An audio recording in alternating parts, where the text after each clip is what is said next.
June marks Indigenous History Month in Canada, and I wanted to share a brief timeline of Indigenous history and point you to resources to learn more.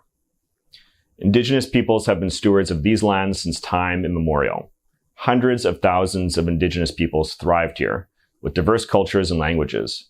Many stories and wisdom was passed down through oral traditions, which preserved their history and way of life.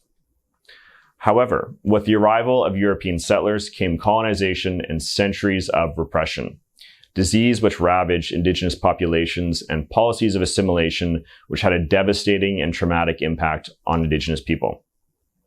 From the late 1800s until 1996, Canada and the Catholic Church operated what is known as Indian residential schools to assimilate Indigenous children, and which led to the loss of their language, culture, and identity. The goal of this process was to kill the Indian in the child.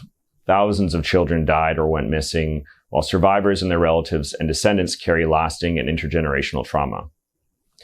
Up until the 1950s, Indigenous peoples were banned from their cultural practices like the potlatch, which was critical to maintain relations within and in between clans.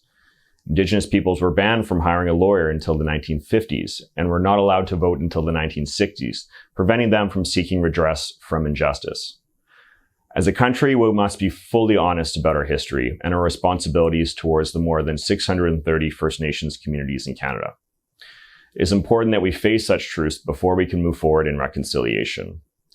There has been progress towards reconciliation, which refers to the ongoing process of establishing and maintaining respectful relationships with Indigenous communities. However, it's important to note that Indigenous peoples had to fight for each and every one of these advances, in court or otherwise. In 1973, the Supreme Court for the first time recognized Indigenous land rights, meaning that Canada recognized that Indigenous communities had title to land even before colonization. In 1982, the Constitution Act recognized and affirmed the existing Aboriginal and treaty rights of Indigenous peoples. The Truth and Reconciliation listed 94 calls to action for Canada and Canadians to address the harms of colonization and work towards reconciliation.